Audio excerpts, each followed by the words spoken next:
responda a nuestra pregunta. Le damos un aplauso, por favor. Bueno, agradecer en realidad la invitación y además acá en un lugar tan lindo, yo vengo de Santiago llegando y es bien horrible vivir en Santiago. Terminé de atender el último paciente y me vine, llegué súper. Sobre todo con este tema que a pesar de que se declara que es muy importante la atención primaria, no se ejecuta o no se implementa como debiera. Hay suficiente evidencia, vamos a revisar algo de eso, de que los países que tienen una buena atención primaria tienen mejor salud, son más equitativos, bueno, tienen puras ventajas en realidad, pero no se le da la importancia ni a nivel universitario ni a nivel de red de atención propiamente tal. La idea es que, más que una presentación propiamente tal, en que vamos a ver esto, primero el contexto de la situación de salud y atención primaria en Chile, cuáles son los desafíos, que sea una conversación, ojalá más que una exposición. Sé que es un poco difícil, pero la idea es que ojalá podamos debatir, conversar, no estar de acuerdo, polemizar si es necesario con respecto a lo que se va a presentar. Porque si no va a ser una lata que estén sentados sin participar. Y además le ponemos puntos a favor para la prueba, me dijeron, ¿no? Vamos ahí considerando. Bueno, entonces partir fundamentalmente con un esquema que no es el único, pero que sí habla de diferencia, un concepto que a veces nos cuesta entender, que es la diferencia entre atención de salud y salud propiamente tal. Todos los que estamos acá, o prácticamente todos y todas, somos del área de la salud. Entonces, cuando se habla de la salud, no necesariamente se hace énfasis en lo que es el proceso de atención de salud, que desde nuestra perspectiva puede ser lo más importante en términos de la situación de salud de la población. Sin embargo, ya hace tiempo sabemos que no explica la mayoría de la situación de salud de las poblaciones o las personas. ¿Cuánto máximo, qué porcentaje máximo, a ver si fueron las clases de salud pública, qué porcentaje máximo de la situación de salud de la población es explicada por la atención de salud, el proceso de atención? ¿Alguien se tiene una cifra, un porcentaje del 0 al 100%? ¿Qué tan importante es la contribución que tenemos nosotros como trabajadores y trabajadoras de salud que atendemos propiamente tal? ¿30? ¿Alguien da menos? 15, entre medio, ya. Máximo en 25, es un rango, depende del estudio. Pero yo creo que es importante entender eso. Ahora, es más fácil entenderlo sobre todo a nivel de los hospitales, porque en general uno entra al hospital y ojalá sale caminando, y es un proceso donde o lo operan o está hospitalizado, etcétera, y es un proceso bien como acotado. O sea, yo hago clases también en medicina en la Chile. ¿Quién ha estado hospitalizado aquí, por ejemplo? ¿Cuántos de ustedes han estado hospitalizados? ¿Cuántos días máximo? Yo he estado hospitalizado 3 días en mi vida. Ya estoy en una edad media superior. Hoy día una paciente sí me dijo que me dejaba barba para verme más viejo. No tenía razón, pero bueno. O sea, media superior. ¿Ah? Media superior. Obvio. Y claro, o sea, 3 días de 45 años no es nada, pero el 70% del presupuesto va a la atención hospitalaria. En cambio, el lugar donde viven las personas y el contacto que tienen con la atención primaria es mucho más relevante en términos de el tiempo que tienen en contacto las personas con los consultorios o las veces que van. Y tenemos menos del 30% del presupuesto. Ahora, en el caso de la atención primaria no es tan fácil circunscribirnos al proceso solo de atención. Y ahí se hace un poquito más difuso porque lo ideal es que la atención primaria no solamente sea atención de salud, o sea, atención de enfermedades, sino que además intervenga con otros sectores de la vida, con la parte de educación, con la vivienda, etcétera, y esa interacción hace que no sea tan clara la división entre lo que se hace en un consultorio en términos de atención y prevención o promoción. Pero bueno, el objetivo ahí de este gráfico, como yo decía, de este dibujo, que no es el único, pero me parece como más claro, es establecer que la salud es mucho más allá de la atención de salud que hacemos nosotros. A pesar de que todos los días estamos dándole a la atención de los pacientes. Y por lo tanto, en qué contexto de país vivimos es relevante para ver cuál es el nivel de salud de nuestra población. Y tenemos un país que es bastante desigual, donde el 10% más rico se lleva una parte muy relevante de los recursos del país. Si ustedes ven, más o menos, bueno, el decil más pobre, pero uno podría decir que hasta el 7, 8, incluso hasta el 9, no es tan dramática el quiebre en la curva, pero claramente el 10% más rico, y si uno va seleccionando el 5% más rico, el 1% más rico, etcétera, se lleva una parte demasiado importante de los recursos. O sea, la desigualdad que tenemos en nuestro país influye en el nivel de salud de la población, finalmente. ¿Cómo también enfrentar esto en el sentido de que hoy día la cifra de pobreza en Chile supuestamente es de un 8,6%?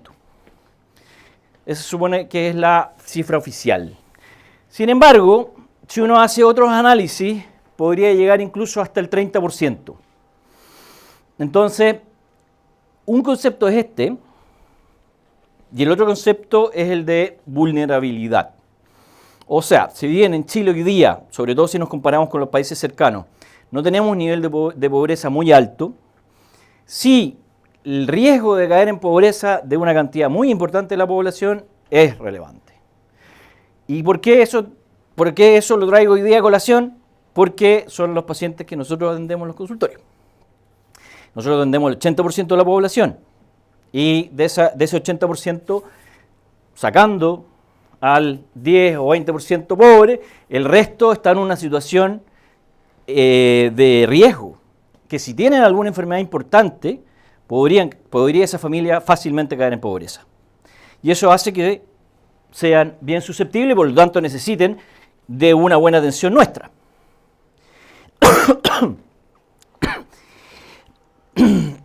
Este gráfico también me parece bien interesante como para contextualizar nuestra realidad, porque la pregunta aquí es, bueno, el quintil más pobre, el quintil más rico, si las personas son adultos, mayores de 18 años, si confían que tendrán una atención médica oportuna en caso de tener una enfermedad crónica grave o una enfermedad catastrófica. No es que lo tengan, sino que si van y le preguntan si confían que el sistema de salud los va a atender si lo necesitan. Y en realidad es súper dramático porque de los hombres, casi el 90% de los hombres pobres no confía que va a tener una atención oportuna. Entonces el tema es, imagínense lo que significa vivir eso. O sea, tener pocos recursos, tener dificultades para atenderse, tener una pega que probablemente es bien extenuante, etcétera, un nivel de estrés y un nivel de estrés cotidiano y un nivel de estrés agregado si es que alguien llega y le pregunta si cree que va a tener una atención médica oportuna en caso de una enfermedad grave. Adelante, por favor, bien frente. Ya. Sí.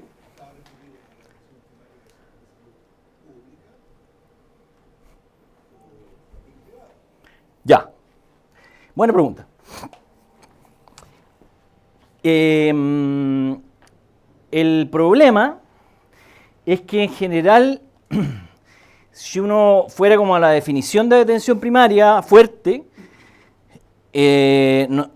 es lo que tenemos en el sistema público, porque el sistema privado no tiene estructurado una atención primaria fuerte propiamente tal. Ahora, si yo me atiendo, si yo soy usuaria de ISAPRE, y quiero ir a un médico, puedo ir a un médico general o el que se me ocurra y me va a atender. De hecho, el ISAPRE tiene eso, que es mucho más rápida la atención y generalmente yo pago. Pero no tiene estructurado un concepto de atención primaria, menos conceptos de equipo, como es la atención primaria pública chilena.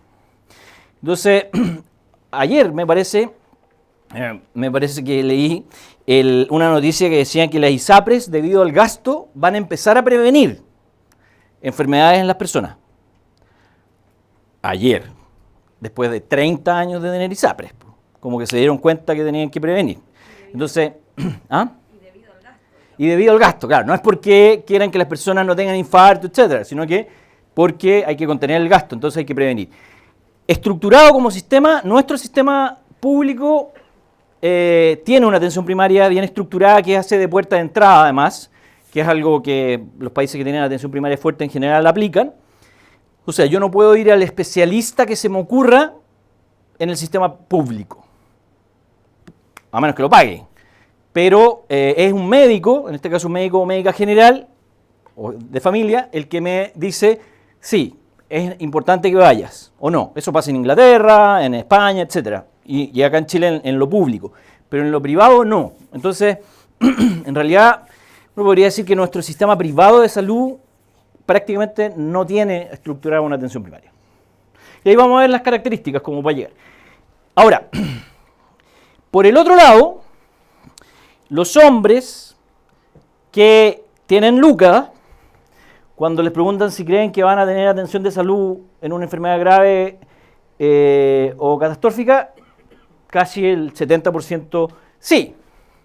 ¿Por qué creen ustedes que se da esta diferencia entre los hombres pobres?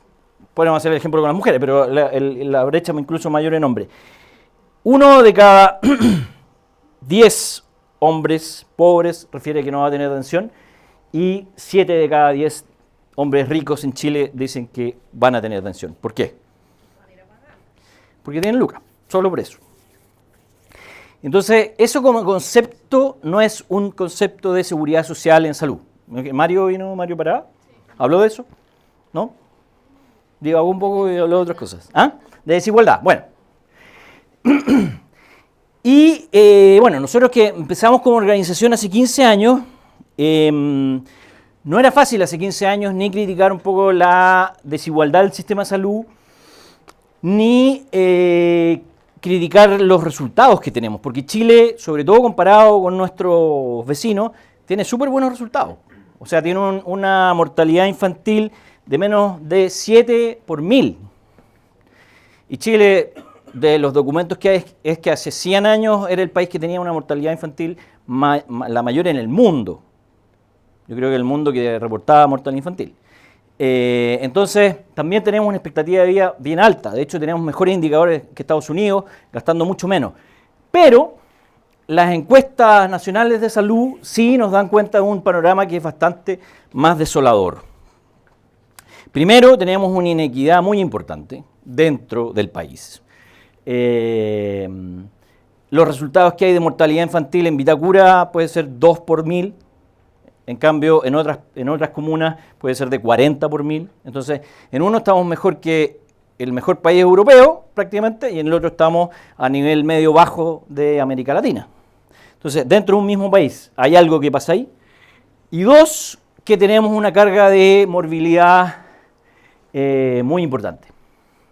Y esto ya en el año 2010, la encuesta nacional de salud lo demuestra, de que 3 de cada 4 adultos tiene 2 o más enfermedades crónicas que requerirían atención médica individual. Estamos hablando de más de 9 millones de personas de nuestro país. ¿Y cómo no? Bueno, han habido 3 encuestas nacionales de salud. ¿Cómo nos ha ido?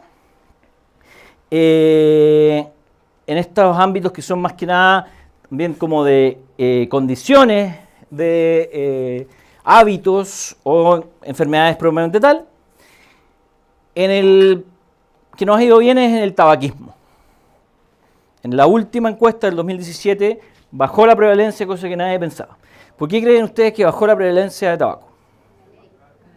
La ley. ¿Alguien más? ¿Mm? Exactamente.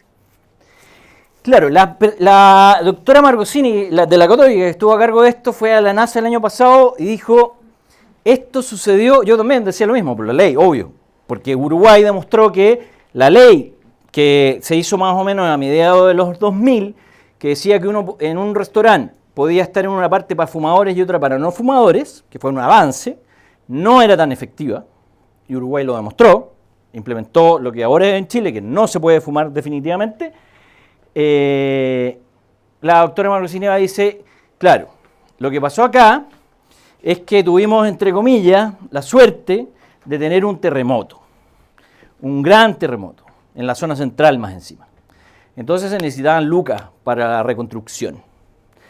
Y eso hizo que se aplicara impuesto al tabaco, y ahí en ese sentido las tabacaleras no dieron una batalla tan fuerte como sí lo hacen en otros ámbitos, que no sea como decepción, como un terremoto, mega terremoto, y logró impactar. Ahora, el impuesto, por ejemplo, que se aplicó a los licores o al alcohol, no es tan importante y no ha demostrado este efecto de disminución del consumo.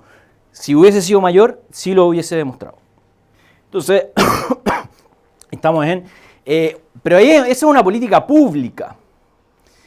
No tiene que ver con la atención nuestra. Nosotros podríamos ayudar también a bajar. ¿Cómo creen ustedes, si estuviesen trabajando en el sistema de salud, cómo podrían ayudar a disminuir la prevalencia de tabaco? Educación. Ya, educación. ¿Qué más? Consejerías. Cesación. O sea, tratamiento. Y eso es lo que nos falta. Nosotros hoy día, en el sistema en general, no tenemos medicamentos para tratar a personas que quieren dejar de fumar y no pueden hacerlo. Con una adicción importante al tabaco, tienen que comprar el medicamento. Otros países, el sistema lo financia. Entonces, por ahí también podemos avanzar.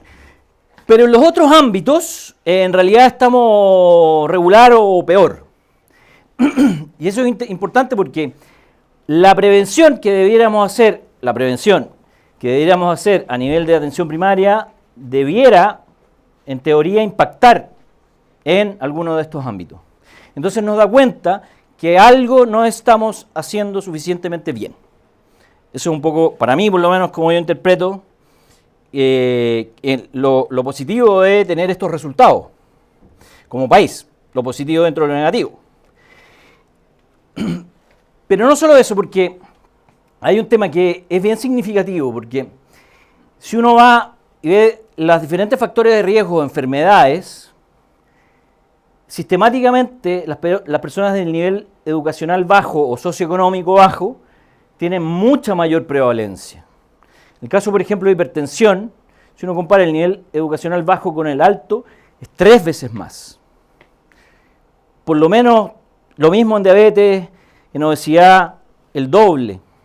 Y esas son las personas que en nuestro sistema atendemos nosotros en los consultorios, finalmente, en los centros de salud. O sea, estamos hablando de personas en situación de mayor vulnerabilidad, de mayor pobreza y de más carga de enfermedad. Y paradójicamente, si uno compara la brecha, esta es la encuesta, vamos a hacerla con hipertensión nomás, la diferencia entre el nivel educacional alto, puesto acá en 0, en realidad no es 0, pero lo bajamos a 0. Cuanto más tiene el nivel socioeducacional bajo, en hipertensión es como un 33%, más la diferencia, la resta, ¿ya? Pongámosle 10 y 40. Y en la encuesta del 2010, si ustedes se dan cuenta, la brecha aumenta. O sea, si uno compara la encuesta del 2010 y la del 2003 y la del 2010, las personas pobres tienen 3 opciones. O están más enfermas, o los ricos están más sanos, o ambas. Pero uno a veces dice, bueno, y no sé, ¿quién nos puede ayudar? Porque, ¿qué estamos haciendo como sistema para que esto no suceda? y se hizo una reforma de salud, implementaron políticas, se gastan hartas lucas en lo que nosotros tratamos de hacer todos los días en los consultorios, y la brecha incluso aumenta. Entonces, de alguna forma, eso es como hacer una mirada de cómo está nuestro sistema. Ahora, ¿cómo se explica esto? Bueno, una de las explicaciones puede ser, por ejemplo, que dentro de los países de la OCDE hay 3 países que finalmente gastan más en lo privado que en lo público. ¿Cuáles serían esos 3 países que gastan más en lo privado que en lo público, en salud? Chile, Estados Unidos y México. América, sacando ahí la nota. Estados Unidos gasta mucha más lucas, y además el 16% de su PIB son demasiadas lucas, pero más privado y tiene malos resultados.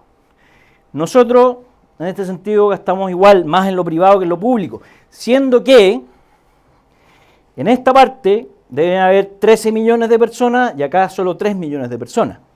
Entonces, ahí uno empieza a entender por qué, a pesar de todo el esfuerzo que ponemos, los resultados no son tan buenos.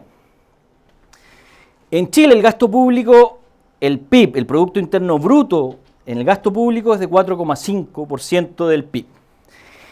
Y el Producto Interno Bruto destinado a salud es un buen indicador porque da lo mismo si el país es rico, pobre o mediano, porque es cuánto es el esfuerzo porcentual del país para qué importancia le da el país a, en este caso, la salud.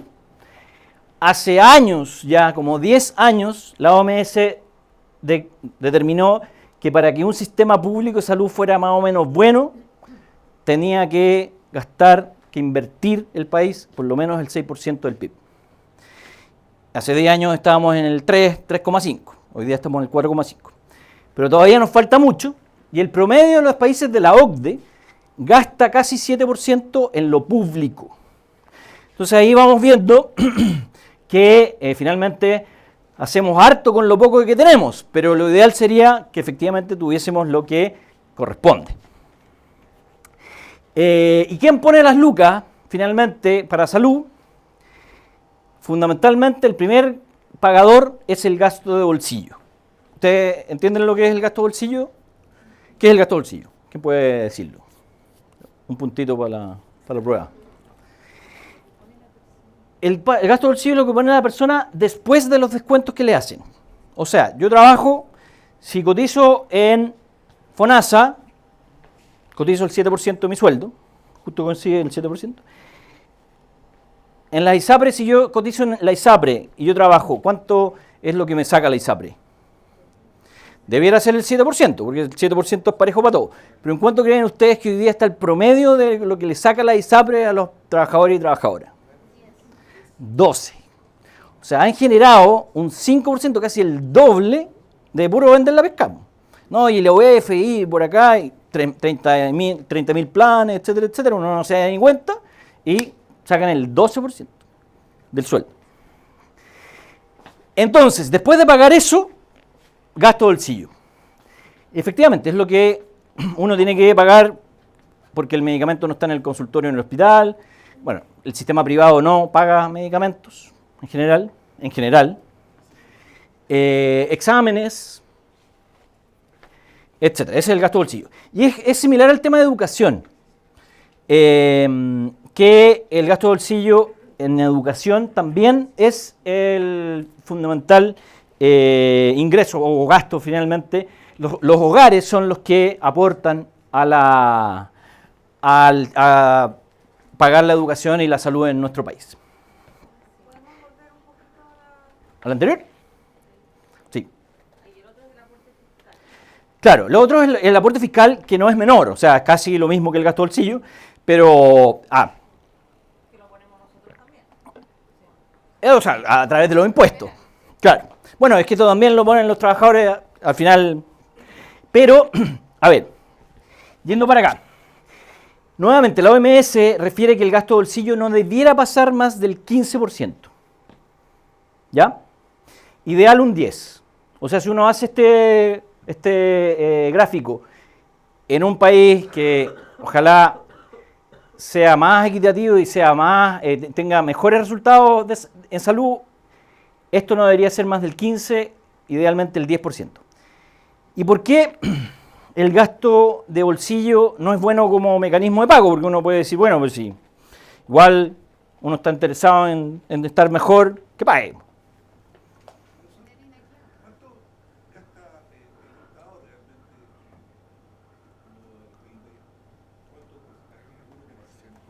¿De qué? Hoy día 4,5, ¿cuál es ese 4,5? Estos dos. No, estos dos. ¿Cuánto? Un 3%. Exactamente. 3,5. Ha aumentado bastante en el último tiempo, pero no ha llegado a serlo.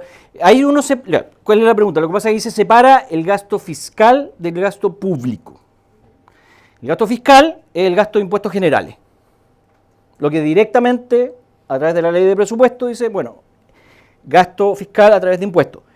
El público le suma las cotizaciones, en este caso de FONASA. Sí. Argentina no sé. Por eso, el promedio de la OCDE es el que aparece ahí. Lo que pasa es que Chile tiene un sistema un poco mixto de pago que suma las cotizaciones con el gasto público, el gasto fiscal, perdón. Pero el promedio de la OCDE es casi 7% del PIB. Y ahí mixto, porque hay países de la OCDE que son solo seguros, hay otros países que es un seguro y hay otros que es un sistema nacional de salud. Pero como para comparar, uno podría comparar en ese sentido. Lo que está de fondo es que nuestro sistema público recibe pocos recursos. Y, porque por otro lado uno dice, bueno, pero ¿para qué le ponemos plata al sistema público si al final lo gasta mal? Y en realidad lo que vemos es todo lo contrario, que gastamos demasiado bien lo poco que tenemos. Y eso es en base, fundamentalmente, a la sobrecarga que tenemos como trabajadores y trabajadoras de salud. ¿Tú querías decir algo?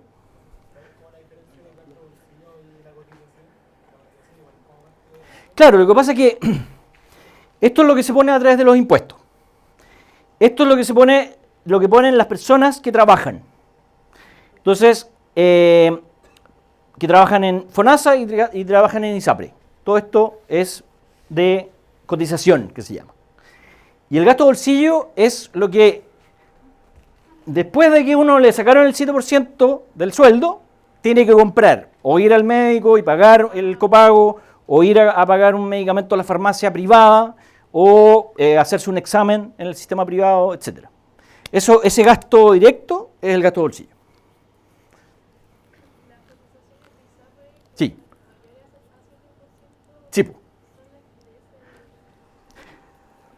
No, lo que pasa es que justo aquí coincide que el 7% de FONASA es el 7% del total que se gasta. Lo que yo me refería al tema de la cotización de FONASA, de la ISAPRE, es lo siguiente. En términos de todo el gasto, representa el 20% de lo que se gasta. En Chile, el 20% es aportado por la cotización de las ISAPRE, que no es solo el 7% del sueldo, sino que llega a ser el 12%. ¿Por qué llega a ser el 12%? Porque a diferencia de FONASA uno va y dice, ya, usted gana 1 millón, nosotros le vamos a quitar el 7%. Y el 7% se lo retiene y lo ocupa FONASA. En la ISAPRE, como uno firma contratos individuales, uno va y firma contratos en UF. Entonces uno le dice, la persona de la ISAPRE y dice, mira, usted por su 7% podría tener acceso a este plan XXI. Pero, si le ponemos un poquito más, usted va a tener derecho a tal cosa y un 90% de prestaciones en el hospital y tal clínica, bla, bla. Y finalmente uno termina pagando en UF mucho más de lo que correspondería al 7% de mi sueldo. ¿Se entiende? Porque eso, en general, es difícil de entender. ¿Se explicó ahí? Bueno. Chile es de los países que más gasto de bolsillo tiene en la OCDE. Cuando el año 2010 entramos a la OCDE, empezamos a estar en estos gráficos, porque ellos miden muchas cosas, y generalmente estamos a este nivel o al otro nivel, siempre destacando en los extremos, con no muy buenos resultados finalmente. Y cuando uno habla de gasto bolsillo y va a ver en qué se gasta ese gasto de bolsillo de salud, fundamentalmente es en medicamentos. Entonces, sobre todo los quintiles más pobres gastan la mayoría de ese gasto de bolsillo en medicamentos. Si uno lo mira de otro lado, uno dice, aquí hay un problema, en el sentido que una explicación es que las personas no están teniendo los medicamentos en el consultorio o en el hospital y lo tienen que comprar. ¿Y qué alternativa frente a esta realidad se generó en Chile hace unos 3, 4 años atrás? La farmacia popular. Comunal, popular, etc. ¿Qué opinan ustedes de tener una farmacia comunal o popular? ¿Desafía el modelo actual chileno ¿En qué sentido? en el sentido ideológico, político, en la forma en que funciona económicamente? Porque se basa en la economía social solidaria y no en el capitalismo. Ya, o sea, es como, de alguna forma, tratar de no tener margen con algo tan importante como es un medicamento. Tratar de no ganar tanto, como sí lo hacen las farmacias de cadena, las 3 farmacias de cadena, que se coluden, como los pollos o el confort, y suben los precios artificialmente, y por eso las personas finalmente van a comprar a Argentina, etc. Al tiro. Las farmacias populares son una alternativa súper bacán que ha surgido y ojalá hubieran más y los precios bajen, pero igual siento que no es una solución al problema real porque los medicamentos siguen comprándose y siguen siendo gasto de bolsillo y se siguen generando ciertas inequidades, aunque menos que antes. Esa es la mejor respuesta. 2 puntos. Esa es mi respuesta también. Yo creo que es eso. O sea, efectivamente se le está haciendo la pelea al mercado, pero no se está solucionando el problema de fondo, que es que el acto médico, el acto de atención de salud, debiera ser integral, al tiro. Significa atención, medicamento en caso necesario y exámenes en caso necesario para de alguna forma cubrir. O sea, las personas lo que debieran tener es ir al consultorio, al hospital y tener resuelto su problema. Y no necesariamente decir, oye, tengo que conseguirme plata para pagar el remedio o el examen. Tú y tú. ¿Ah? Dale. Quería preguntar una cosa respecto a eso. Sí. Siempre he tenido la duda de qué ejemplos hay en otros países donde se genere alguna política que permita, en el fondo, ganarle la competencia a las farmacéuticas en la distribución y creación de medicamentos. Uf. ¿Cuáles son los ejemplos donde ha funcionado mejor como eliminar esta brecha de comprar los medicamentos finalmente? O sea, por ejemplo, no sé, se instalan farmacias que son estatales, por ejemplo. Como me gustaría saber qué ejemplos sabes tú que han podido centralizar el sistema de salud, donde el Estado tiene más preponderancia, bueno, no sé, dependiendo del sistema de salud. Como qué salidas le han podido como sacar a ese problema del modelo. Yo creo que es una súper buena pregunta y Chile no es el caso como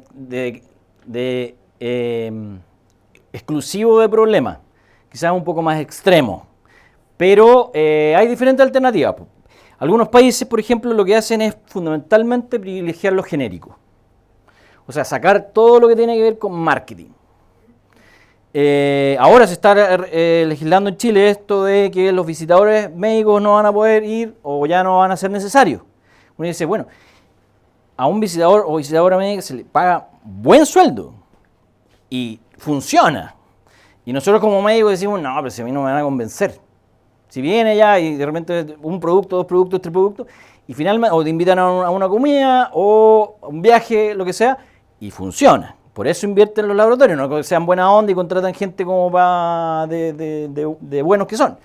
Entonces, regular la propaganda, eso es como lo primero.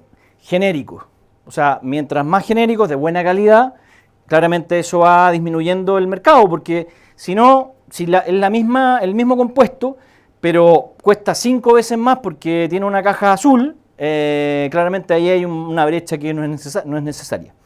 Y ya otros países que derechamente se ponen a fabricar medicamentos.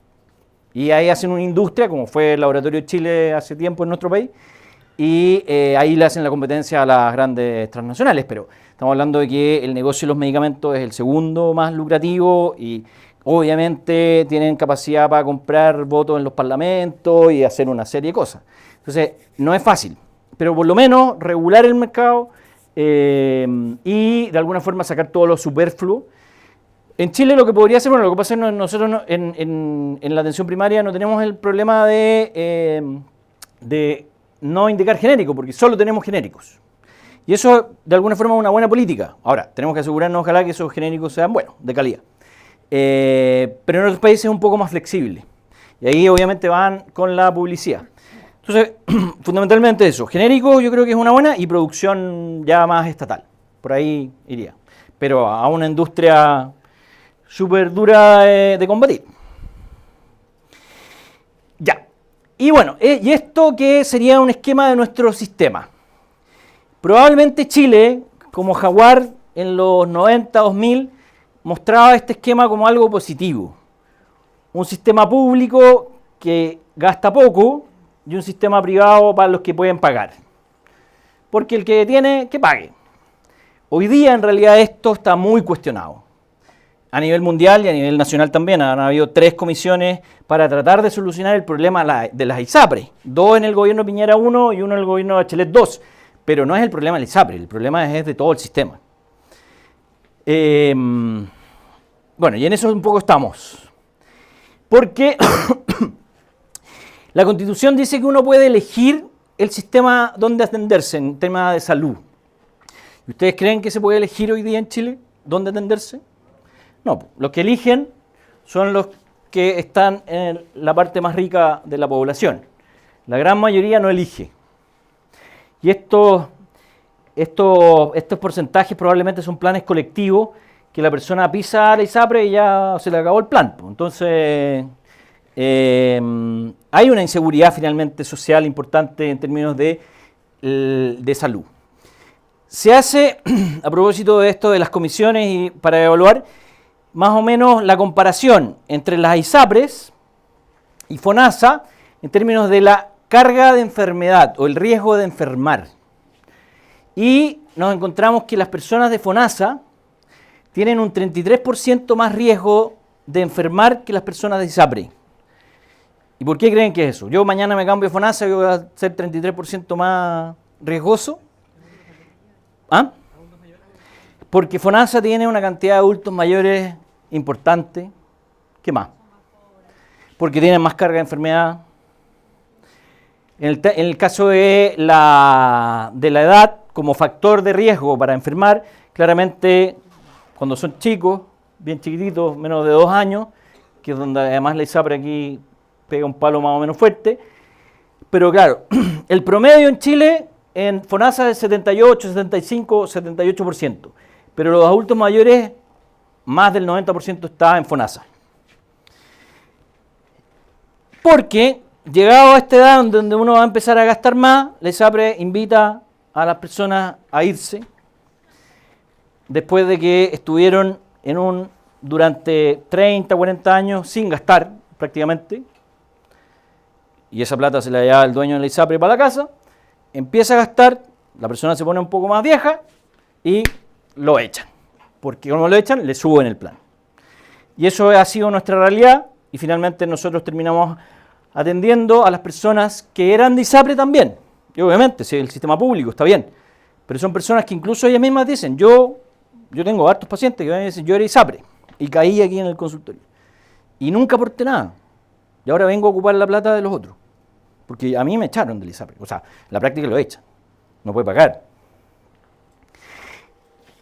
Entonces, para terminar, es una cosa bien contradictoria porque las personas de ISAPRE, que ya vimos que son más jóvenes, que tienen mejor educación, probablemente mejores viviendas, mejores trabajos, menos carga de enfermedad, además reciben más recursos para atender su salud que las personas de FONASA.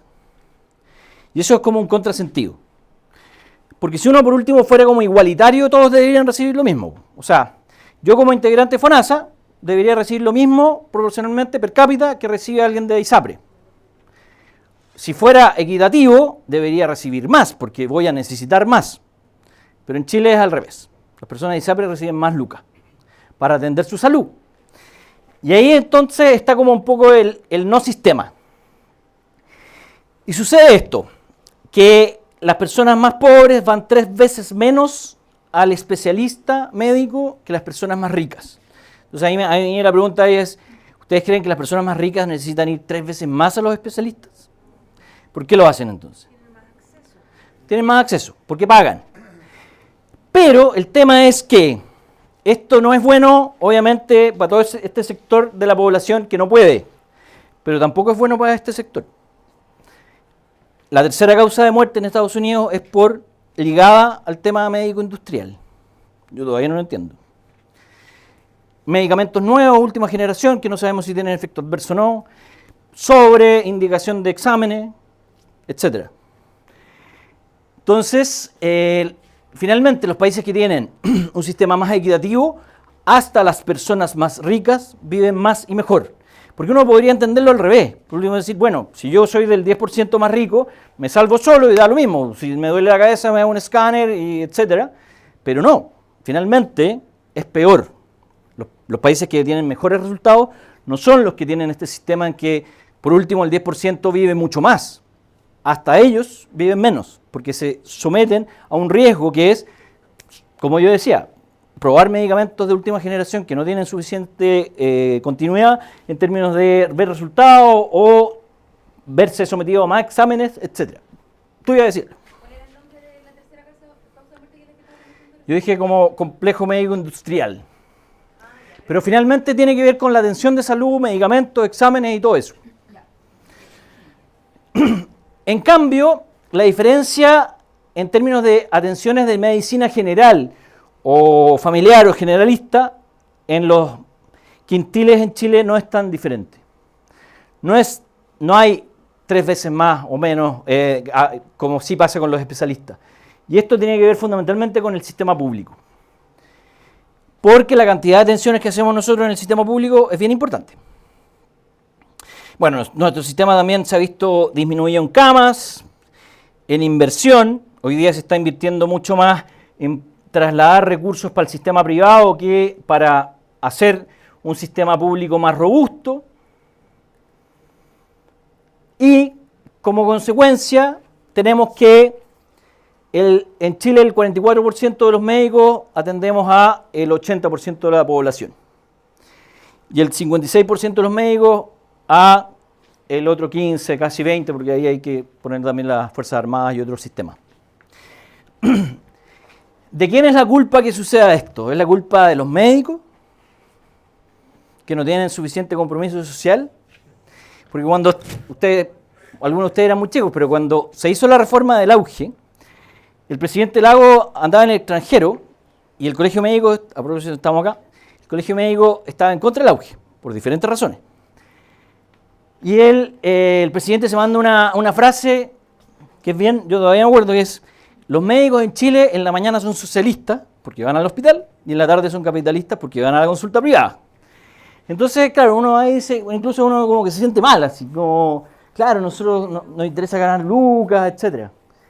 Pero en realidad, los países que tienen sistemas públicos fuertes tienen al 80% de los médicos. Y los médicos no están mirando al sistema privado para irse.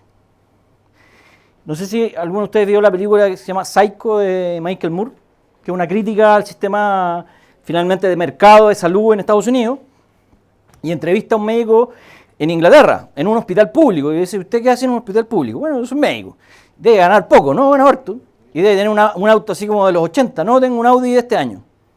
¿Pero cómo? Si trabaja en el sistema público. Bueno, porque efectivamente no solo tiene que ver con los médicos individualmente, tiene que ver con la política. Entonces, si tenemos un sistema que no solamente desfinancia el sistema público, sino que le traspasa muchas lucas al sistema privado, el sistema privado es un gran atraedor de médicos. Necesita muchos médicos. Y, como yo decía, los países que tienen sistemas públicos fuertes tienen el 80% de los médicos, por lo menos de ahí para arriba, y son médicos que están trabajando en buenas condiciones, que es un poco lo que nosotros quisiéramos.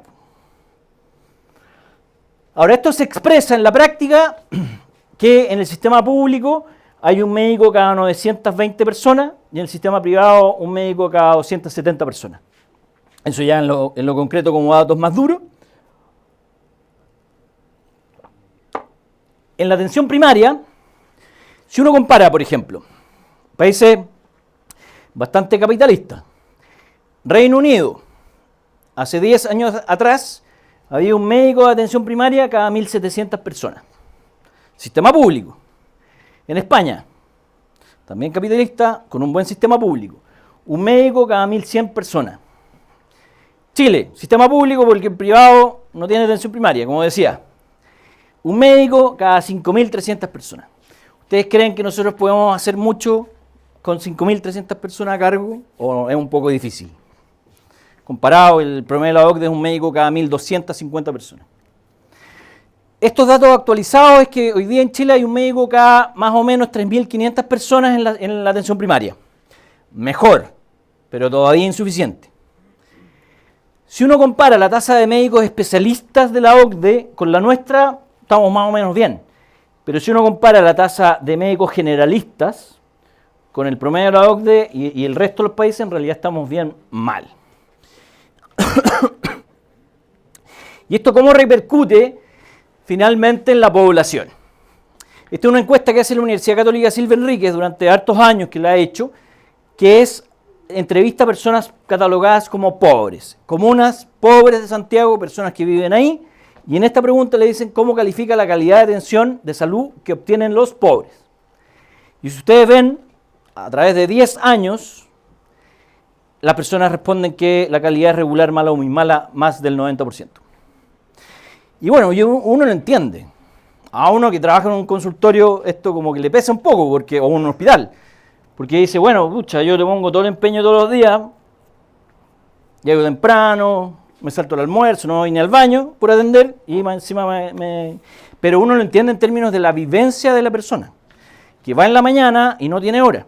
Se levanta a las 5 de la mañana, o más temprano, va, por suerte lo atiende el médico, rapidito, y va a la farmacia y no hay medicamento. O le piden una ecografía y la tiene que pagar. O le da una interconsulta al hospital y se demora 3 años. Entonces, esa vivencia probablemente no la tienen los parlamentarios que hoy día están tomando las decisiones de cuántas lucas nos dan al sistema de salud. Ellos si necesitan ir al médico lo pagan y fácil. Pero la vivencia cotidiana de las personas es bastante similar a esto, de que el sistema no responde a sus necesidades o expectativas. Esta otra, más fácil, simplemente es una nota del 1 al 7, pero personas de Chile en general, sistema público y privado, y no pasamos del 4, porque las personas de ISAPRE también tienen problemas, no les pagan las licencias, les cobran siempre, etc. Entonces, el resumen de la vivencia de una persona que se atiende en un consultorio es que no hay horas médicas o otros profesionales, poco tiempo para atenderse, faltan medicamentos, exámenes, faltan especialistas, en el caso de la atención primaria misma, médico familia, y esto repercute en el resto del sistema, y en los hospitales, largas listas de espera, tema conocido, público, falta de recursos para una atención digna. ¿Ustedes hacen práctica en el servicio de urgencia de los hospitales de esta región? ¿Ah? Ya no, yo tampoco haría. A las 7 de la mañana es como Vietnam. ¿Ah? Terrible, persona hospitalizada en silla. Uno dice, bueno, aquí estamos en Chile o estamos, no sé, en África. No es un país de más de $20.000 per cápita el que está ahí en la urgencia hospitalaria a las 7 de la mañana. O sea, ¿dónde están los recursos ahí? La discriminación entre pacientes, hay auge y no auge. El auge es un invento chileno. Ningún otro país lo hizo antes y ojalá que ninguno lo haga después. Las personas, a mí me ha tocado varios pacientes, que se alegran por tener una enfermedad grave, pero auge. Es como un poco contrasentido. El tema es que, claro, si uno tuviera la misma gravedad de una enfermedad que no es auge, claro, las personas saben que está sonada.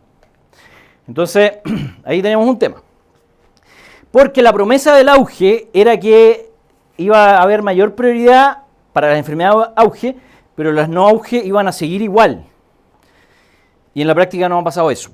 Lo que en la práctica ha pasado es que todas las enfermedades no auge han quedado retrasadas, porque se le daba prioridad al auge. Entonces, no fue necesariamente una ventaja.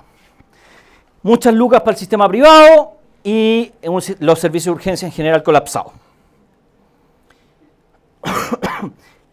Déjenme ver la hora. Ya. Entonces, como resumen, esta es la parte negativa, después pasamos a la positiva. Tenemos un país con una alta carga de enfermedades crónicas que no estamos pudiendo controlar y se van a manifestar con complicaciones, infartos, accidentes vasculares, cáncer, etc. No solo a futuro, sino que desde ya, y una baja satisfacción de los usuarios en general, usuarios y usuarias en el sistema. Tenemos un sistema altamente inequitativo para acceder en el tema del financiamiento, y la Constitución, que dice que uno es libre para elegir, en realidad en la práctica son los recursos lo que mandan. Y en el caso de la atención primaria, se supone que la reforma del 2005 nos iba a dar un impulso importante. Sin embargo, todavía hay problemas relevantes. No tenemos por ejemplo, una política de recursos humanos. Es como súper contradictorio porque todos los libros, en la primera página dice, haga una reforma de salud en el país, preocúpese de los recursos humanos. Y nuestra reforma de salud no se preocupa de los recursos humanos. Entonces, reforma de salud, ¿para qué? Porque los recursos humanos son lo más importante en salud al final. Somos los que hacemos las actividades del sector salud. Y esto, a falta de avance, genera esta insuficiente respuesta a las necesidades y a las expectativas de la población. En lo concreto, una modificación de un gráfico del Ministerio, Bachelet 1, a la población le cuesta llegar al médico, a los consultorios y le cuesta también después llegar a los especialistas. Fundamentalmente recurren a los servicios de urgencia. Y ahí vamos de nuevo para atrás, la encuesta nacional de salud. ¿Ustedes creen que ir a urgencias es el lugar donde se compensan las enfermedades crónicas como diabetes, hipertensión? No. Entonces ahí es donde hay que darle una nueva mirada a nuestro sistema. Y por suerte, aquí como para que vean un poco, la cantidad de prestaciones que hacemos en el sistema, en realidad la carga que llevan, nosotros como médicos de atención primaria somos como 4.500 en Chile. En la atención hospitalaria diurna de consulta hay como 11.000 médicos. En la atención hospitalaria de urgencia hay como 3.000. Pero la carga de actividad, finalmente, de actividad de consulta, de las 40 millones de consultas que se hacen, 2/3 se hacen en la atención primaria. Ahora, obviamente en los hospitales se hacen otras cosas, intervenciones, camas, visitas, etc. Pero llevamos una gran carga de cantidad de actividad de atención médica en el sistema. Algunos otros resultados, por ejemplo, la resolutividad en términos de interconsulta, estudio que se hizo en Santiago, la derivación de los médicos de familia 4% y de los médicos generales 7%. Y otras cosas como, hacer cirugía menor que se hace hace tiempo, pero médicos en el consultorio haciendo ecografías, endoscopías digestivas, etc. O sea, de alguna forma resolviendo más en algunos lugares. A propósito de política de recursos humanos, en nuestro país se formó durante 15 años médicos de familia y da lo mismo, porque uno llegaba y hacía lo mismo que un médico general y le pagaban lo mismo que un médico general. El año 2014 se implementa una asignación y empiezan a aumentar los médicos de familia en la atención primaria. Esto es una cosa que nosotros veníamos diciendo hace 15 años. O sea, en todos los lugares del mundo, si uno quiere tener algo, paga. Y si paga, funciona. Bueno, lo hicieron en el año 2014 en Chile, asignación para médicos de familia, que la promesa es que sea para todos los especialistas que trabajan en la atención primaria, salubristas incorporados, y aumenta. Ejemplo de política. Bueno, esto lo vamos a pasar en medio fome. Ya. Y ahora al lado positivo. ¿Estamos bien ahí? ¿Alguna consulta? ¿Comentario? ¿No? Debe. Uf, excelente. Eso fue como un misterio durante mucho tiempo. A ver.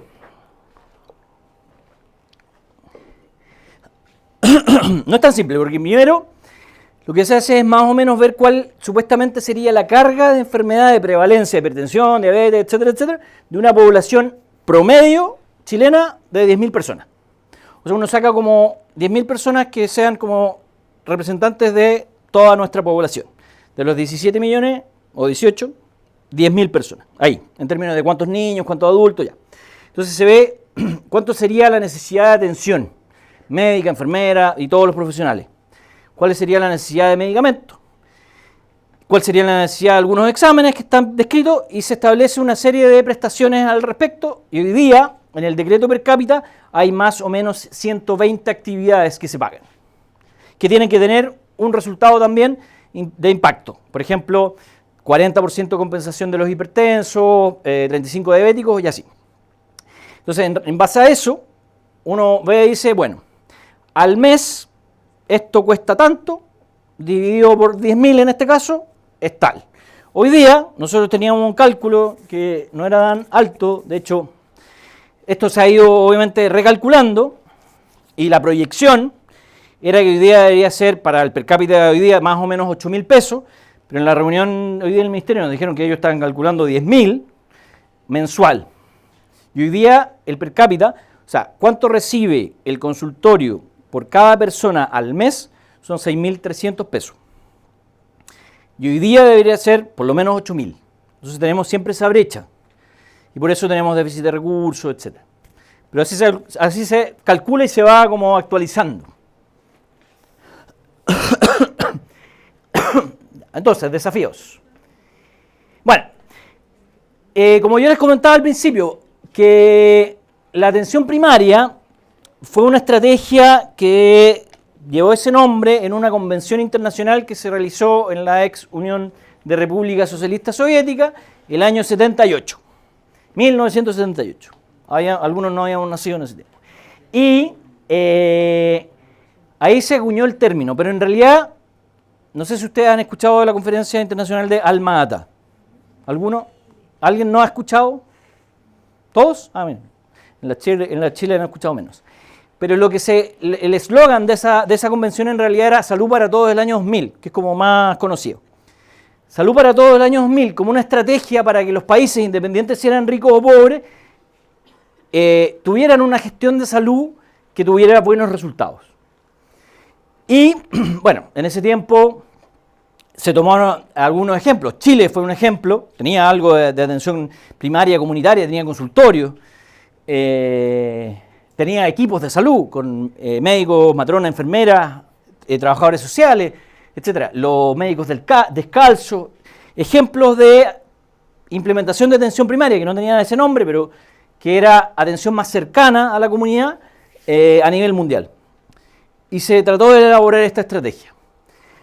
Ahora, 40 años después, se ve que esta estrategia efectivamente sirve, pero en los países que lo implementan bien, porque lo que sucedió es que en realidad la atención primaria fue entendida como una atención para pobres.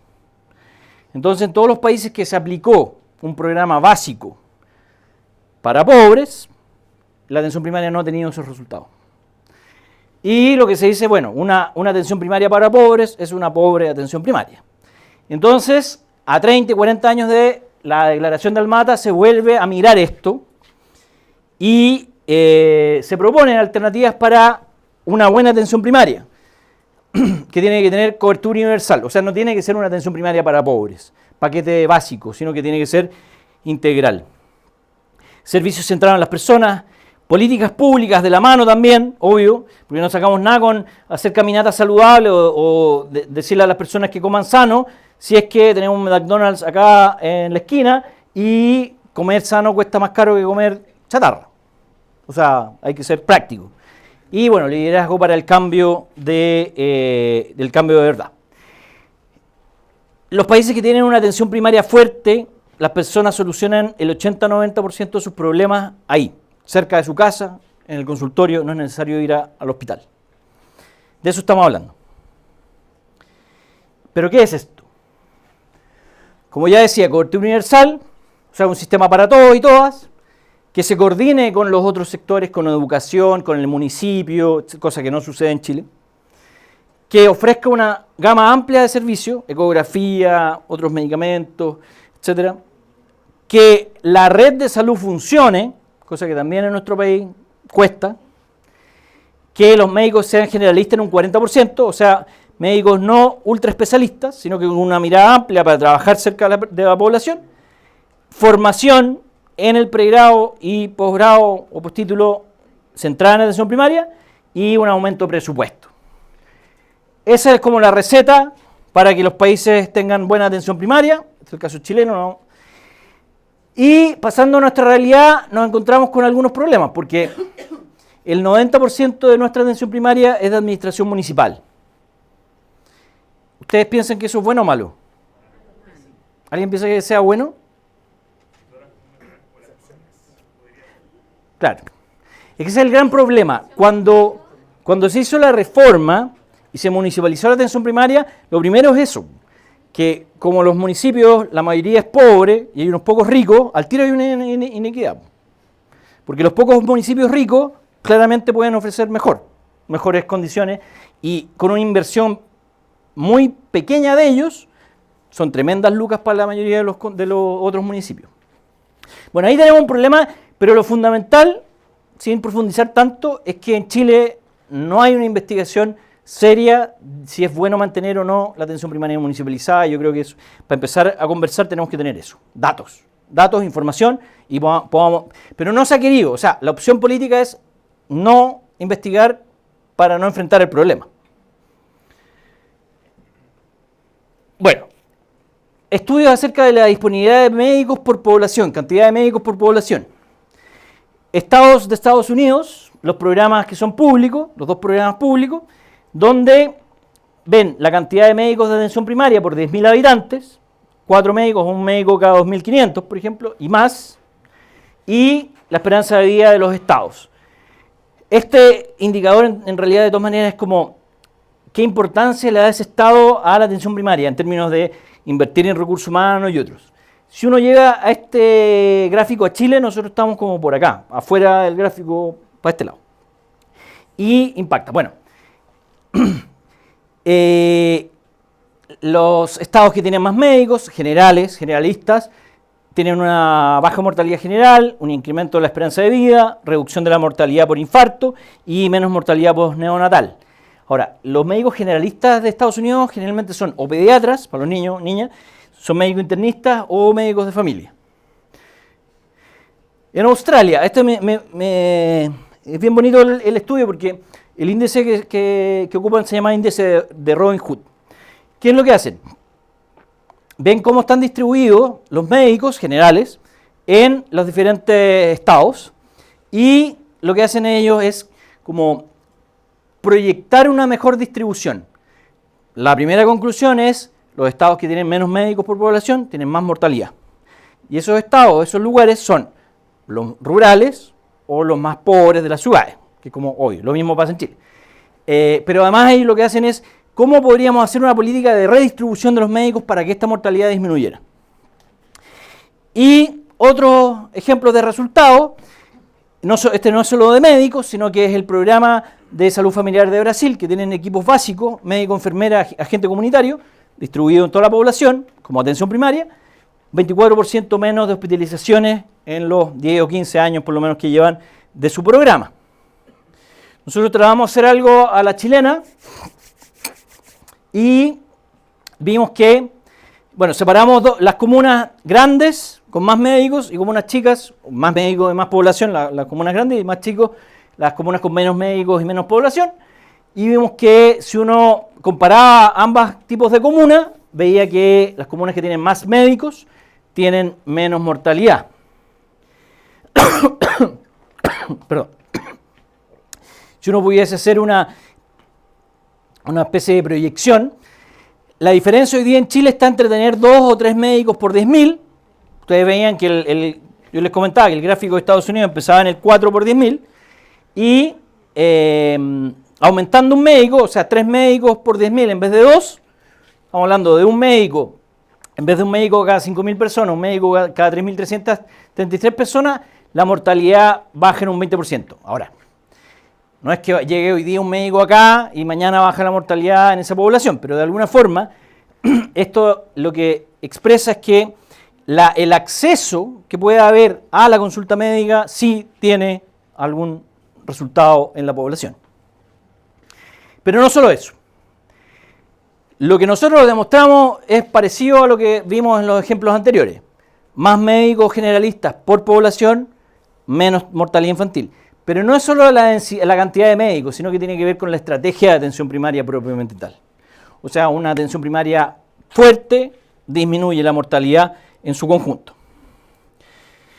Estamos terminando, chicos, de toda la información.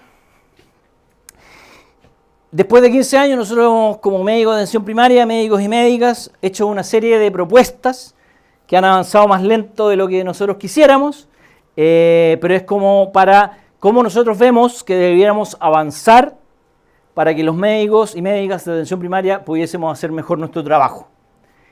Tener más tiempo para atender, 20 minutos por paciente. Tener reuniones clínicas, como en los hospitales, todos los servicios, todas las semanas tienen reuniones clínicas. Nosotros no en todos los consultorios tenemos reuniones clínicas. Tener tiempo para otras actividades, no solamente atención. Mejorar las remuneraciones para retener a los médicos. Disminuir la inestabilidad de municipio a otro, que sea como más parejo. La ley médica, por ejemplo, en Chile, la ley médica actual, está estipulada anualmente.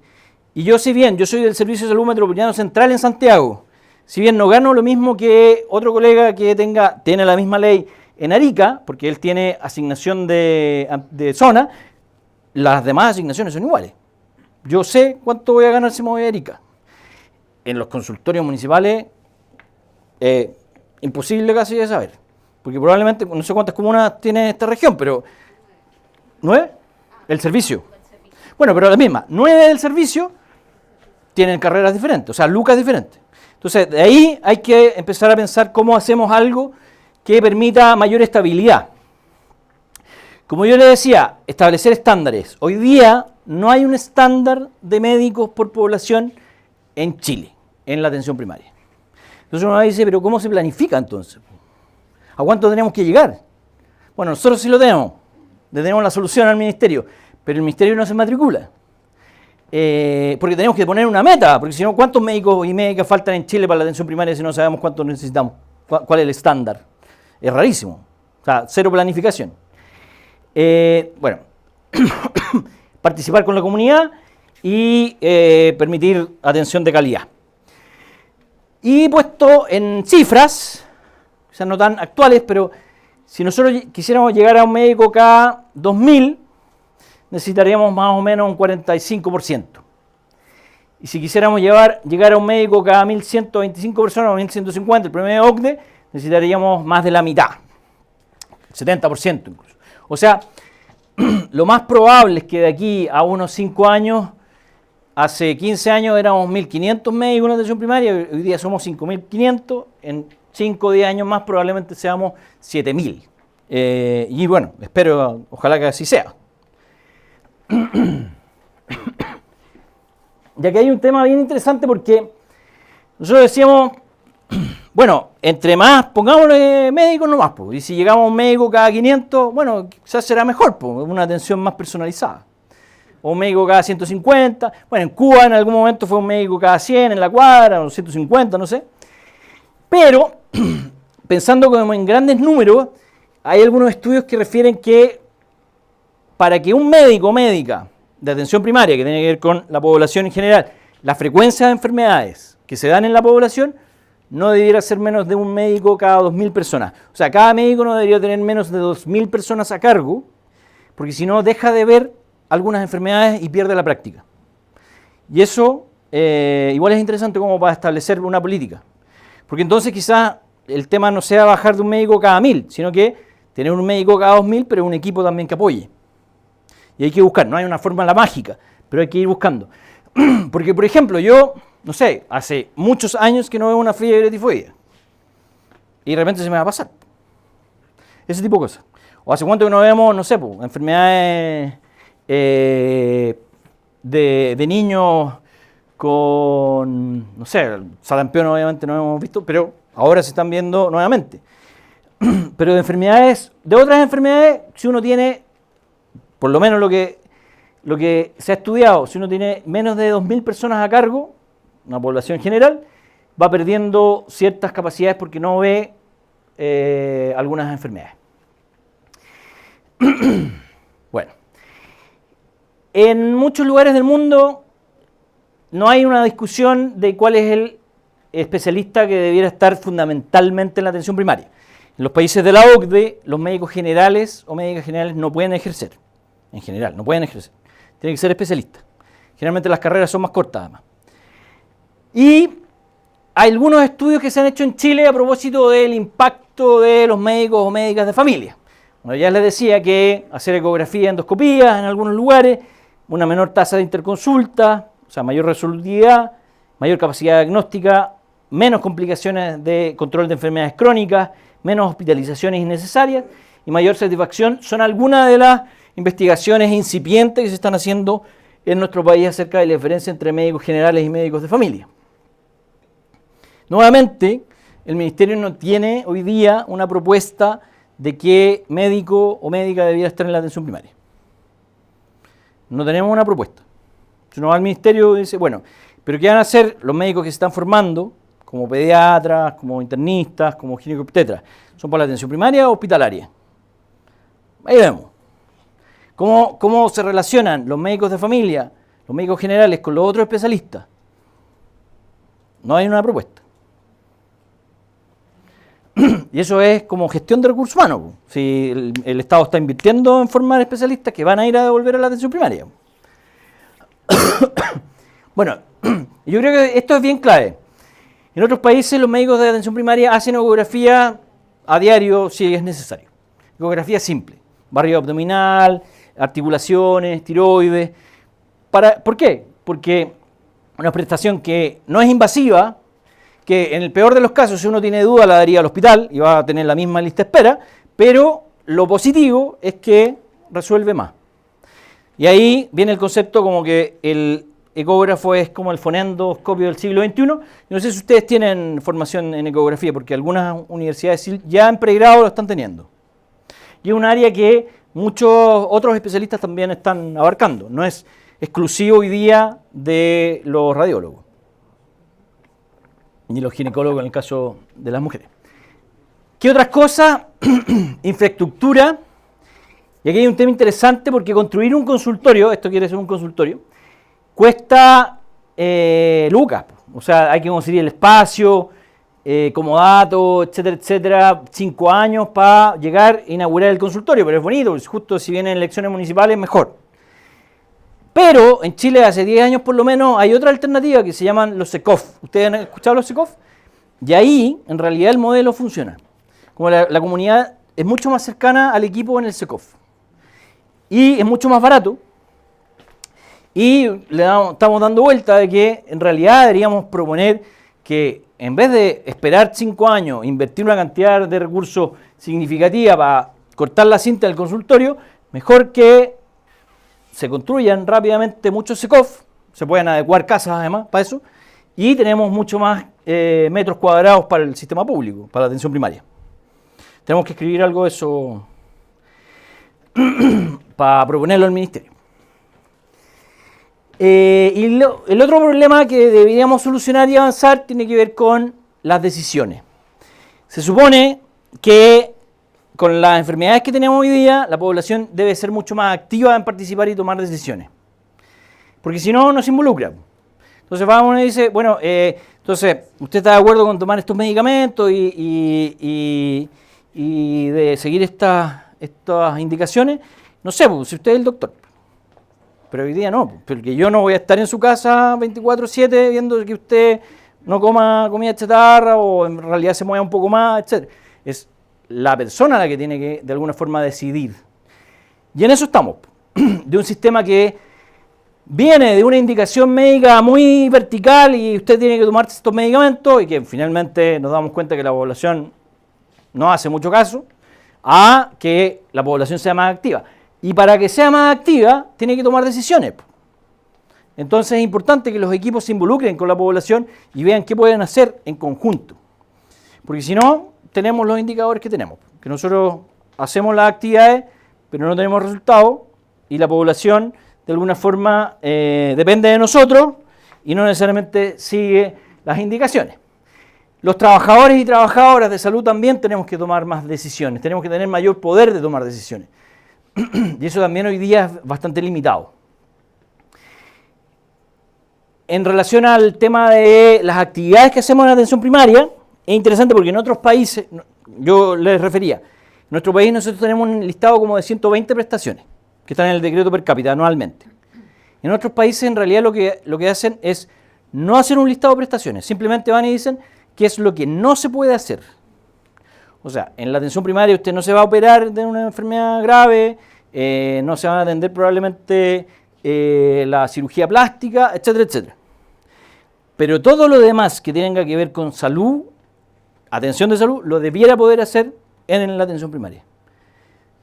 Y ellos tienen calculado un per cápita obviamente mucho mayor, y las personas van y en general resuelven sus problemas sin necesidad de ir al hospital. Entonces, como otro enfoque, más que estar haciendo un listado y este año le vamos a agregar atención de multimorbilidad, o le vamos a agregar la sala ERA o el de los kinesiólogos, es al revés. Yo voy a la atención primaria a lo que necesito y bueno, y si no hay algo, se va implementando y tengo claro para lo que no tengo que ir y tengo que ir al hospital. Ya terminando, entonces, significaría pasar, en términos más generales, probablemente un modelo donde tenemos dos clases de ciudadanos y ciudadanas. Las personas que se atienden en ISAPRE, que es un grupo de alguna forma bien selecto, por decirlo así, comparado con la gran mayoría de la población que se atiende con nosotros, a quizás volver un poco lo que fue el Servicio Nacional de Salud. Que nuestro país fue el segundo país en el mundo que tuvo Servicio Nacional de Salud, 4 años después de Reino Unido, el año 1952, donde el país de alguna forma privilegia la atención de salud para su población y no hace discriminaciones arbitrarias e injustas por capacidad de pago. Y bueno, el sistema privado probablemente siempre va a existir, no es imposible que uno no lo tenga, pero lo interesante es que a diferencia de lo de hoy día, todos y todas estaríamos aportando para este. Claro, si yo tengo más lucas y no me quiero atender y quiero saltarme la lista de espera y tengo lucas, bueno, pago. Pero ya estoy pagando a lo otro. Entonces, de alguna forma, estoy entre comillas, igual siendo solidario, porque todos aportamos lo mismo. ¿Por qué necesitamos esas lucas? Porque la mayoría de la gente que atendemos nosotros no tiene los recursos para hacerlo tampoco de manera particular. Y este estudio es bien interesante porque se publicó el año pasado, que tiene que ver con la continuidad de la atención. No sé, creo que son como 30 años de seguimiento de mortalidad de pacientes cuando tenían un médico con nombre y apellido, mi médico. O sea, este es el médico que me ha atendido durante los últimos 30 años versus, como es en Chile, en los consultorios que uno va cambiando de médico a cada rato porque es el que le toca. Que ser atendido por el mismo médico tiene una esperanza de vida mayor y una mejor, finalmente, calidad de vida. Y eso es lo que se denomina longitudinalidad, o sea, y es lo que muchas veces las personas nos piden cuando van al consultorio. Y uno dice, bueno, pero doctor, ¿usted me va a atender la próxima vez? Y dice, el que tenga ahora.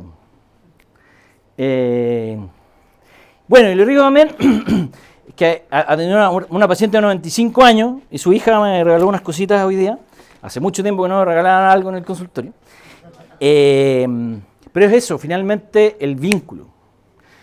Que hoy día, por un tema como de producción, finalmente, de tener que atender cada 15 minutos y de tener tantos pacientes al día, fijándose en eso, en la cantidad de atenciones y no fijándose en la relación médico-paciente, médica-paciente, es que estamos, yo creo que, no haciéndolo bien.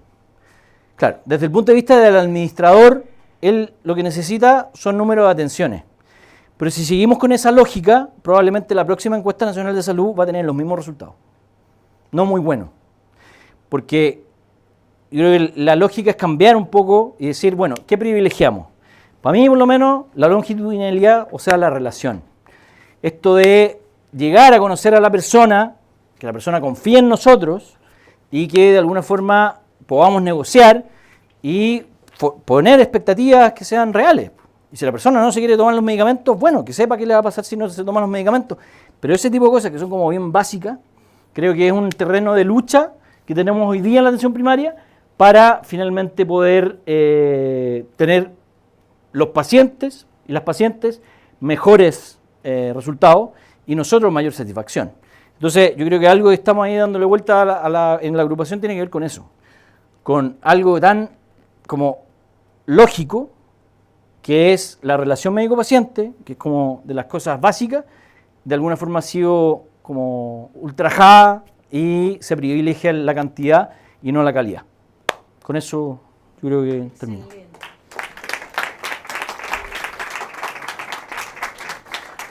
Casi justo. Los dejé mareados. ¿Hay alguien que quiera decir algo? ¿Están? Ah, sí, varios. Va. Vamos a partir por acá. Bien fuerte, por favor, para que todos escuchemos. Usted habló de que en realidad no existe como un cálculo nacional de cuántos médicos se necesitan en cada pueblo, cada Ya. ciudad de Chile. Me parece un poco, es más un comentario que una pregunta, me parece un poco preocupante que todos los días en las noticias nos digan, nos faltan 4.000 médicos para Aysén. Ya. En realidad no tienen ni idea de cuántos faltan en ninguna parte. Ni tampoco cuántos recursos necesitan para implementar esos médicos y en realidad todos los sistemas que se necesitan. Y si vale la pena hacerlo o no. O sea, porque a veces tener médicos, bueno, de médicos especialistas, médicos generales obviamente en cualquier pueblo, pero médicos especialistas hay lugares donde no se justifica, no va a tener nada con qué trabajar. Entonces, lo que pasa es que esto viene de una lógica chilena de que el mercado regula todo. Entonces, se supone que el mercado va a regular la formación de médicos, en la teoría. Y así ha pasado con los psicólogos y psicólogas, que son como 50.000. Con las enfermeras, que hace 10 años atrás, cuando entramos a la OCDE, faltaban enfermeras. No me acuerdo cuántas escuelas habían ahí. Hoy día hay más de 120.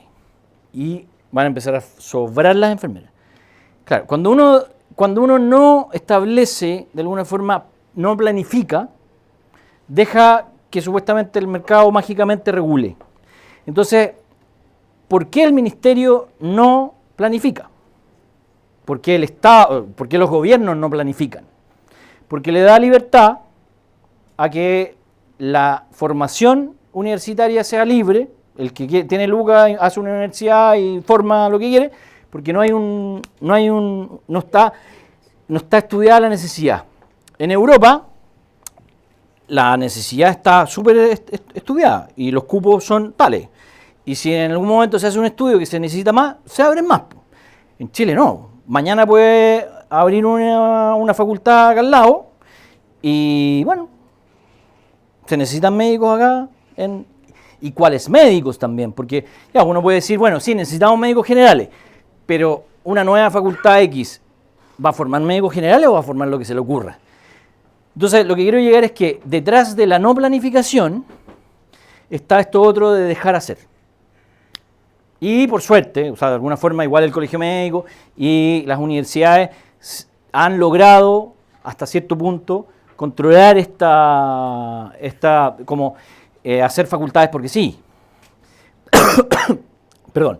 Pero sin todavía tener el ministerio pronunciarse claramente. Porque claro, es mucho más fácil. Si yo hoy día en la comuna de Valparaíso tengo 50 médicos y por el estándar que me pone el ministerio tengo 60 y no puedo lograr esos 10 porque no se interesan, bueno, el ministerio lo que debiera hacer es quitarme la plata como municipio, contratar 10 y ponerlo ahí. Fácil. Para la gente sería lo mejor. Pero no hay ese tipo de práctica. Entonces, a lo que quiero llegar es que finalmente el no establecer planificación deja como laissez-faire y no tener. Y nosotros, desde el punto de vista como gremial, presionamos, pero es complejo. Bueno, la ministra Molina, la de las clínicas Cuica, ella dio un par de entrevistas donde habló de una tasa de médicos por 2.000, uno por 2.000, o sea, un médico por 2.000 personas, pero no quedó como establecido. Eso. Ahí hay 1, 3. 1 y 3. Ya, dale, fuerte. Ahí. Para allá.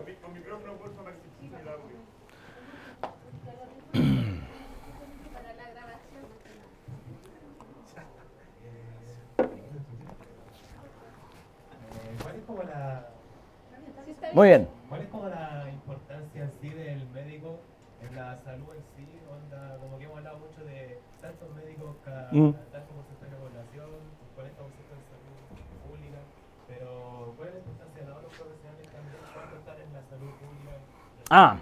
¿Qué recursos se gastan? Si es que ellos también pueden hacer como la pega del médico en el fondo, si van a eso no va al consultorio y prácticamente en la enfermera va a hacer lo mismo que dijo el médico. Entonces, ¿cuál es como el importancia que se le da a la demanda? Bueno, gran tema, porque hoy día está en discusión si se actualiza o no el Código Sanitario, que establece cuál es el rol de cada una de las profesiones de las profesiones de salud. Y ahí tenemos las matronas agarradas de las mechas con las enfermeras, los kinesiólogos queriendo hacer labores médicas. No, como digo, los países van generando sus propios sistemas. La OMS o alguien que quiera de alguna forma generar una política gruesa de salud da algunos lineamientos, pero la historia propia del país hace que el sistema sea tal o cual.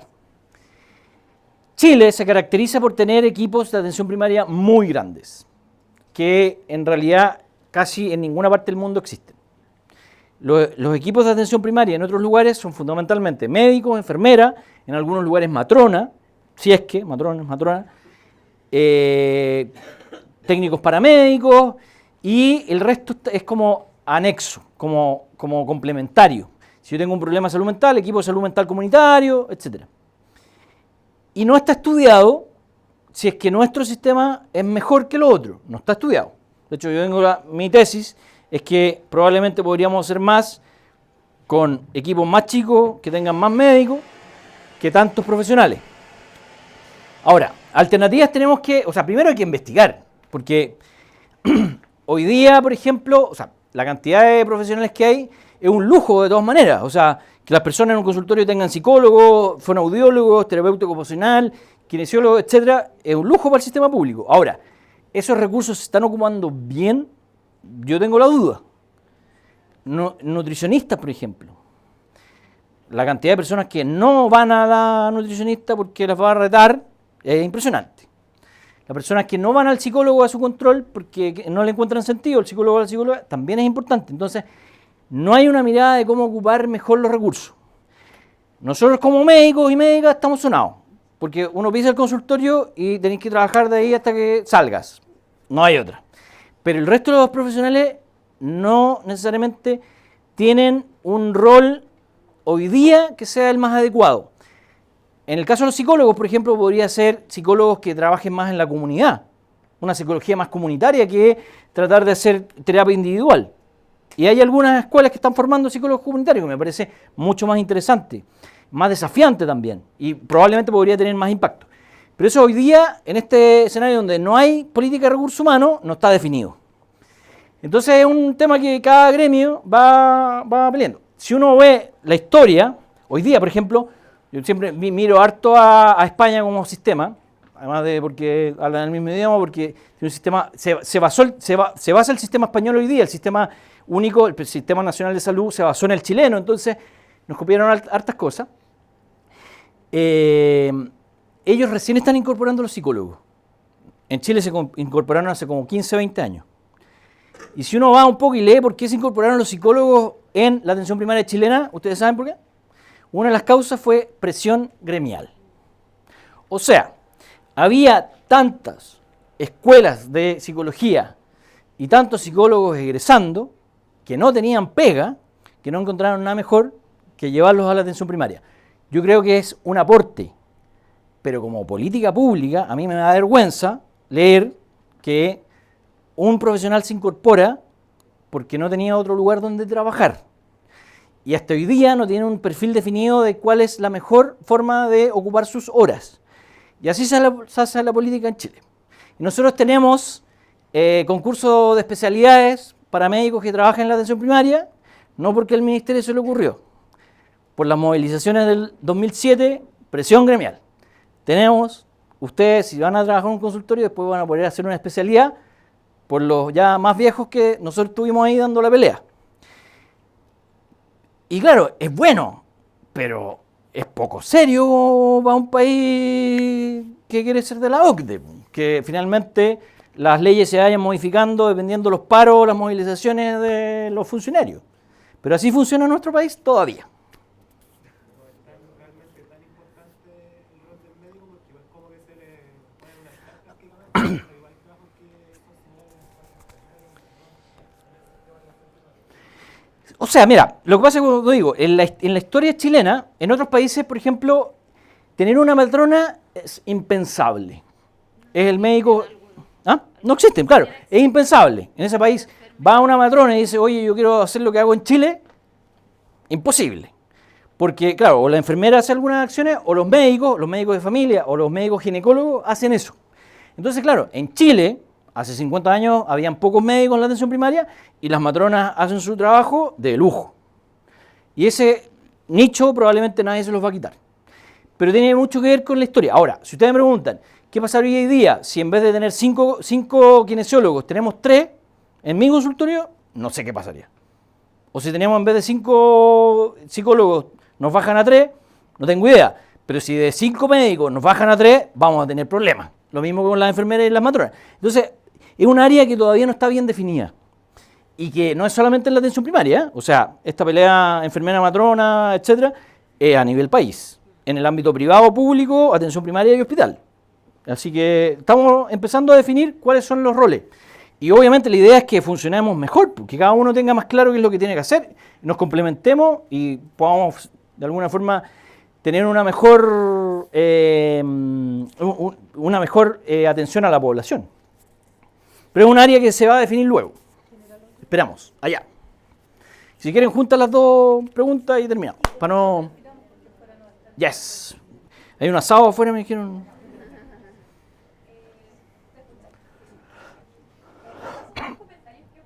Dale. Respecto a la presentación, creo que igual muchas veces, como en todas las cátedras de salud pública, se nos enseña estos mismos datos de los déficits de recursos, etcétera, pero creo que una de las cosas que no se dice es que este modelo de sistema es lo que permite que haya personas que se enriquecen, que se enriquezcan a costa de otras, que es un patrón de acumulación que hace que este sistema sea efectivo para que ellos puedan ganar más plata. Y en ese sentido, y también como vimos de los determinantes sociales, el sistema de salud cumple un rol no tan relevante dentro de las distintas causas que hacen enfermar a las personas. Y en ese sentido creo que uno de los principales roles que tienen que asumir los profesionales de la salud es por promover y apoyar políticas públicas que mejoren las condiciones laborales de los trabajadores, por ejemplo. Porque si una cosa tan sencilla como la reducción de las horas semanales de trabajo va a hacer que personas en vez de llegar a la casa súper cansados, quizás opten por hacer algún deporte o tener alimentación más saludable, más tiempo para cocinar, etc. Entonces creo que a veces también el modelo, a mí me gusta el APS, por ejemplo, es lo que a mí me gustaría trabajar, pero creo que a veces también se hace insuficiente cuando hay otras cosas que son las que finalmente enferman a las personas. Y en ese sentido, creo que es relevante el rol que deberían tener los profesionales en apoyar políticas públicas de esa área. Y el otro comentario va principalmente al funcionamiento de la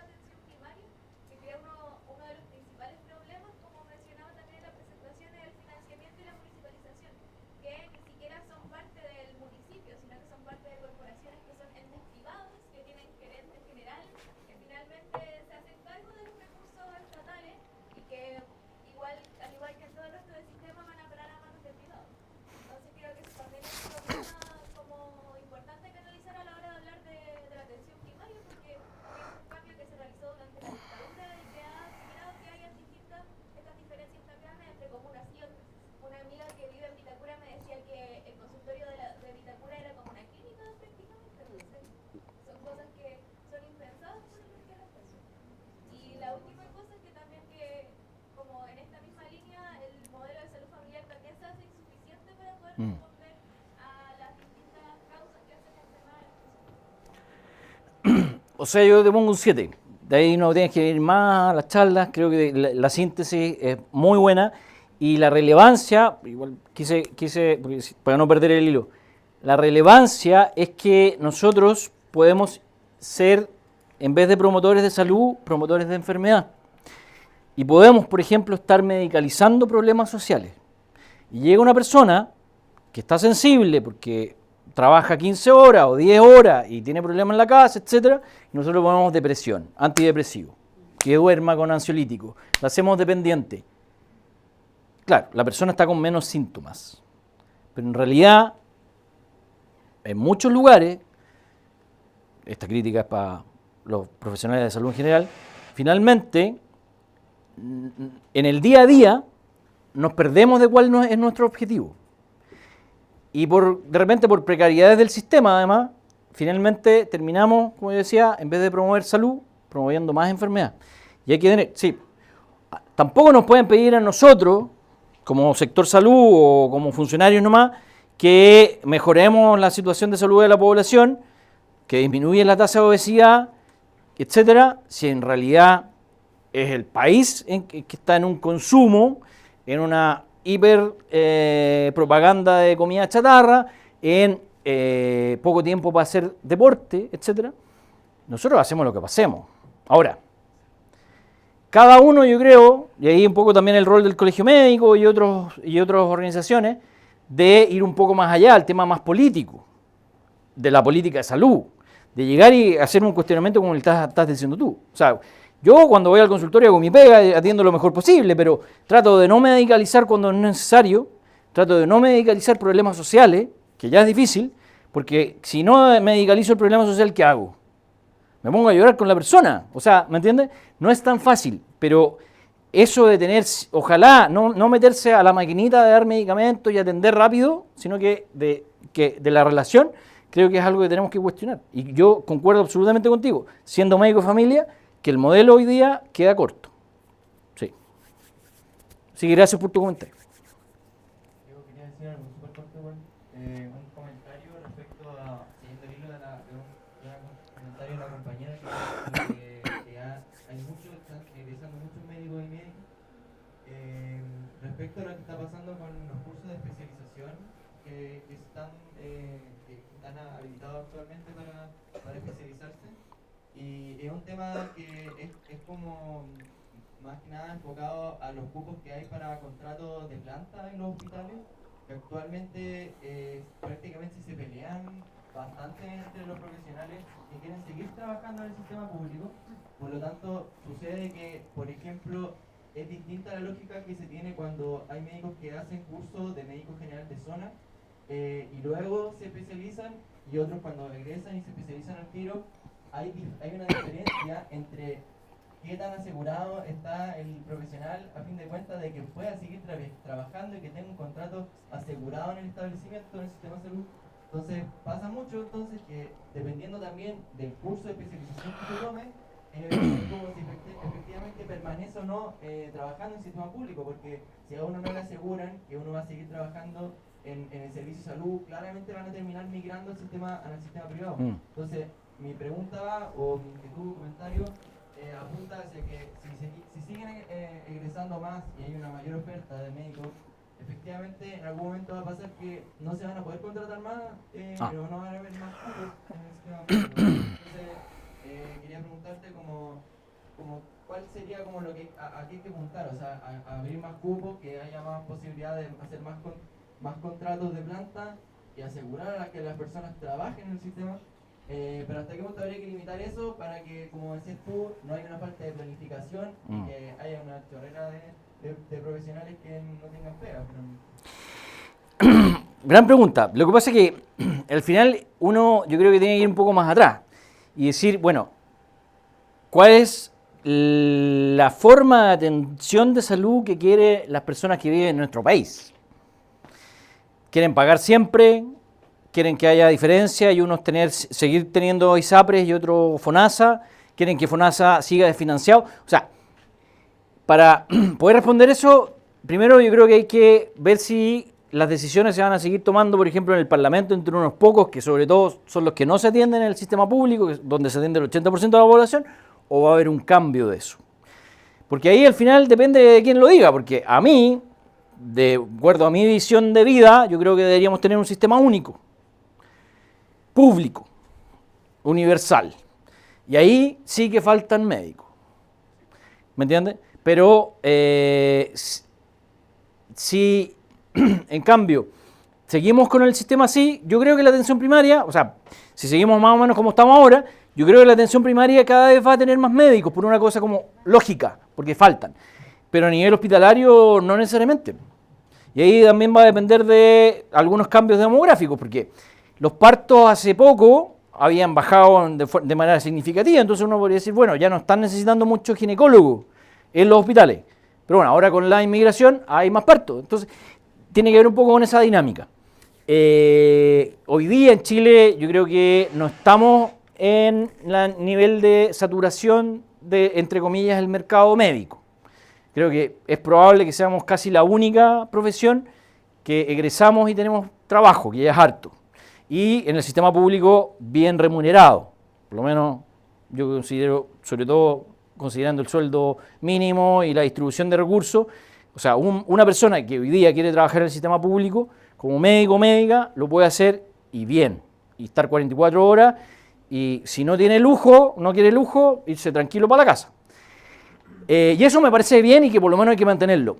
Pero ¿cómo va a ir dependiendo de cada una? Bueno, la propuesta del Colegio Médico es que haya una ley médica única, cosa de que no existan estas diferencias, de que si yo hago una especialidad al tiro recién egresado, no será lo mismo que ir a la atención primaria o al general de zona, que sea más o menos igual, para que no haya igual trabajo, igual remuneración, igual condiciones. Esa era un poco la propuesta. El Ministerio yo creo que no tiene una propuesta, así que la vamos a tener que hacer nosotros. Pero, como digo, va a depender de qué va a pasar, por ejemplo, con la reforma a la ISAPRE, la reforma al sistema de salud, y ojalá que haya más médicos y médicas en el sistema público, y que se quieran quedar y por lo tanto las condiciones sean mejores. Y para eso tenemos que pelear, y los que van a tener que pelear van a ser ustedes, porque nosotros ya vamos a estar jubilando. Le damos las gracias entonces al doctor Vaz por su tiempo, por haber entregado con tanta claridad, y le vamos a hacer entrega además un regalo. Mira, qué lindo.